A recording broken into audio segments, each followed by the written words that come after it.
Welcome to the deep dive. We are plunging into something that's really got the golf world buzzing right now, the upcoming 2025 U.S. Open at Oakmont Country Club. That's right. Yeah, we've been looking at a whole stack of sources, player comments just from the last couple of days, reports right from the course, some interesting viral moments, betting market stuff, and all the key details on Oakmont's setup after that big restoration they did. Right, so our mission really is to kind of cut through the noise and get you up to speed quickly on this championship. What are the players actually saying about this, well, fearsome test? What makes Oakmont, uniquely brutal this year? And based on the early intel, who seems positioned to maybe handle it? We're going to try and unpack all of that. Yeah, exactly. Practice rounds are just wrapping up. Final prep is happening, and you can sort of feel that tension building. It's Juneteenth, just 48 hours till the first tee shot. And the best players in the world are getting that first real taste of Oakmont in full U.S. Open mode. Okay, let's dive right into those player perspectives then. We saw some pretty interesting reactions coming off the course on June 10th. What was the general feeling? Oh, you could sense it straight away. It was a mix, really. Profound respect, definitely nervous energy, and maybe, yeah, for some, almost a bit of dread. It wasn't just like casual post-round chat.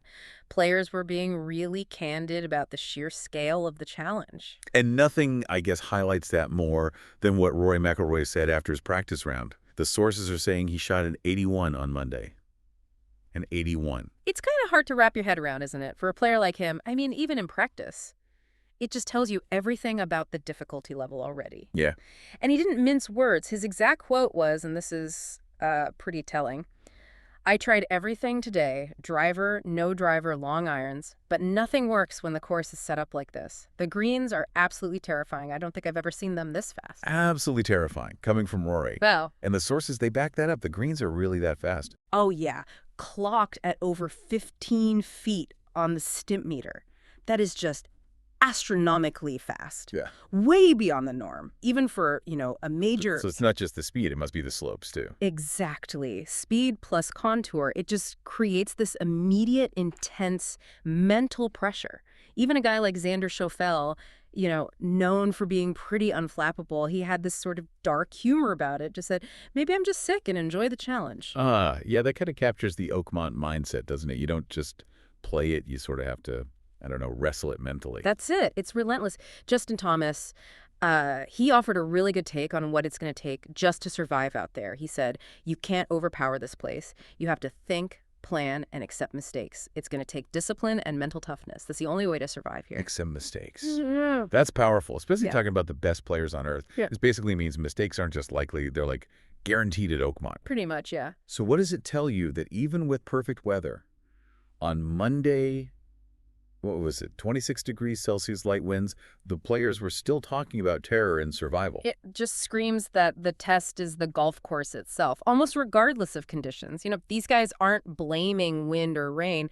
They're reacting purely to the design and the setup. Right. So the big insight for you listening is that Oakmont immediately forces players onto this psychological tightrope where managing frustration, accepting bogey, that becomes key.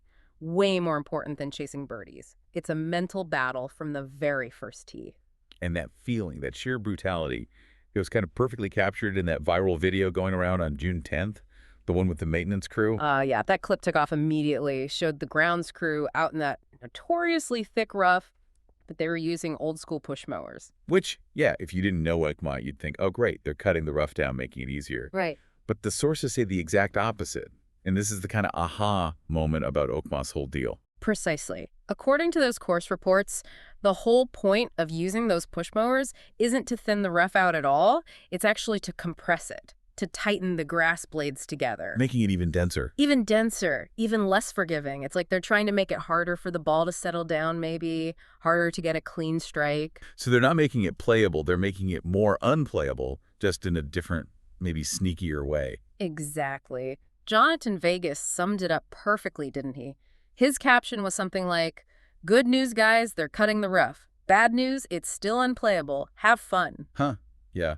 That little video just became this perfect symbol for the whole setup philosophy there. It really did. It just underlines that almost sadistic level of detail and how Oakmont gets prepped for a U.S. Open. And speaking of like adjustments to the challenge, there was a small rule change announced too, right? Something about the putting greens. Yeah, small but actually pretty significant. Players are now allowed to practice putting on the back of the ninth green before they start their round. No penalty. Okay, but why that specific rule? What's the thinking there? Well, it's basically the USGA and the club acknowledging just how insanely difficult and complex these Oakmont greens are. Right. Allowing players that specific spot before they tee off, it gives them a fair shot to actually study those slopes, get a feel for the speed without slowing down play on the actual practice green. It just tells you how critical and probably how wild these greens are going to be. So you've got greens so terrifying they need a special practice rule, and rough they're actively making denser. It all points back to the course itself, the architecture, and that recent restoration work they did. Absolutely. Oakmont went through this huge restoration led by Gil Hanse. And the whole goal, explicitly, was to bring it back to the original vision of Henry Fownes, the designer. And Fownes' philosophy was pretty intense. Oh, yeah. Uncompromising. He believed golf should be the ultimate test of everything. Skill, nerve, strategy, everything. So what were the key physical changes from Hans's work that players are dealing with now? Well, they stretched it out. New tee boxes pushed the yardage over 7,370 yards, and it's still a par 70. Wow. The putting surfaces themselves were enlarged, which, sounds maybe helpful, but it actually allows for even more devilish pin positions than before. Right, more corners to tuck them into. Exactly. And maybe the biggest visual change, they took out over 10,000 trees. Massive tree removal program. Okay, taking out that many trees, that's got to do more than just change the look. It changes how the course plays, right, strategically. Totally. It brings wind right back into the equation as a major factor. It's not that wind wasn't there before, obviously, but the trees acted as a buffer. Now, wind is going to be a huge part of the strategy on almost every single shot, especially hitting into those lightning-fast greens. You take that new wind factor, combine it with the stuff players were already talking about. Like the rough. We know it's over 5 inches deep, cut against the grain, but the killer detail, made worse by the restoration opening things up, is that there's zero buffer zone. No first cut, nothing. Nope. 1 yard off the fairway, and you are in it.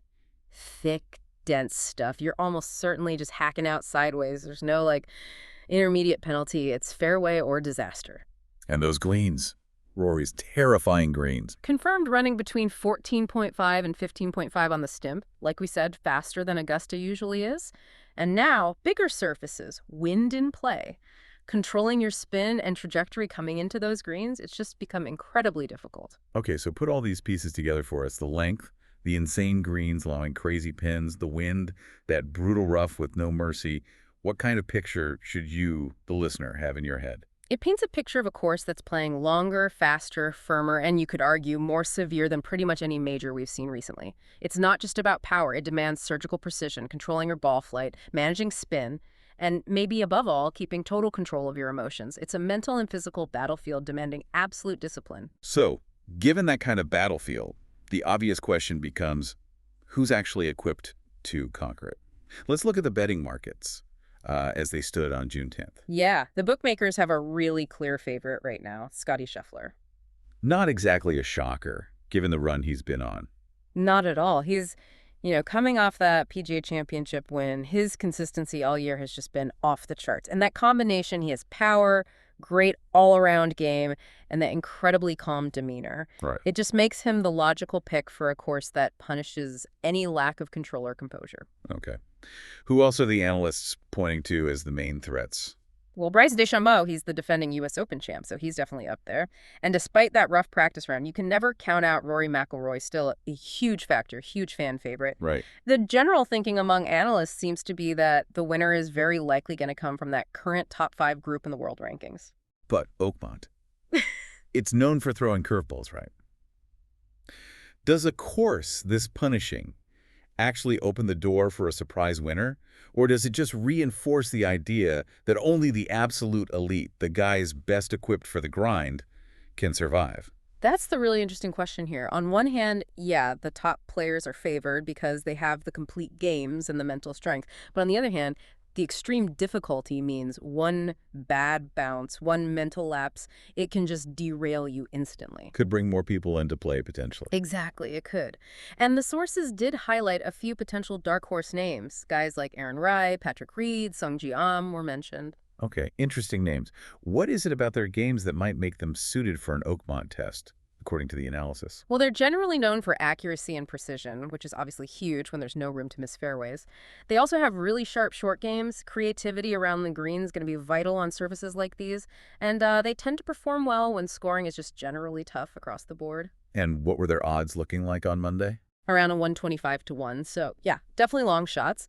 But for bettors, maybe looking for some value in what could be a really chaotic tournament, those specific skill sets make them, intriguing possibilities, at least according to the sources. And beyond the main favorites and these maybe dark horses, it's a stacked field as always. Oh, yeah, absolutely. 156 players in total, the best in the world. You've got Jon Rahm, Xander Schauffele still in the mix, Colin Morikawa, Victor Hovland, Tommy Fleetwood. I mean, the list goes on. Knowing the favorites, the main contenders, but also keeping an eye on these guys who might surprise.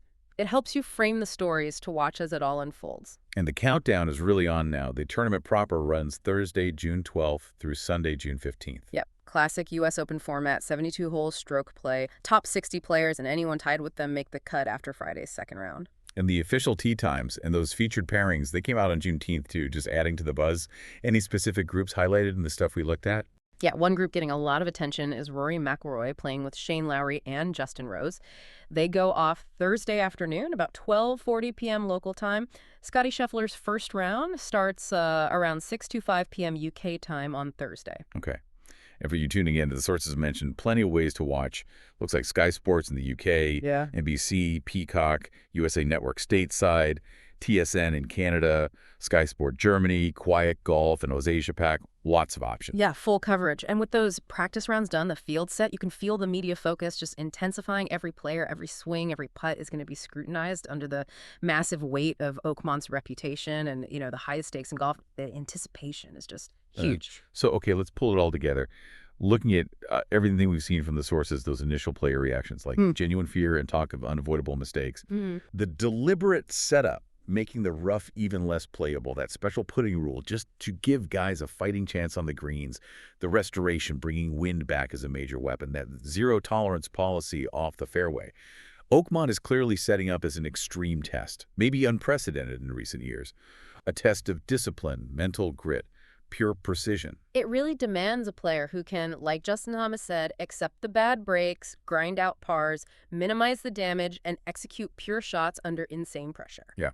The sources definitely paint a picture of drama ahead, potential disaster even for the very best, but maybe, just maybe, a story of redemption for someone who can somehow navigate all that chaos. So what really stands out to you when you think about all this? Given how punishing Oakmont sounds, Rory saying nothing works, missing a fairway means just hacking out sideways. Right. And then you contrast that with this idea of dark horse candidates at huge odds, but maybe having the specific skills needed. Does this U.S. Open feel more like it's going to produce a predictable winner? One of the top guys just surviving better than everyone else? Or is it genuinely set up for the kind of chaos where a surprising outsider, someone with that perfect Oakmont skill set, could actually steal it? It really makes you wonder what kind of championship we're about to see.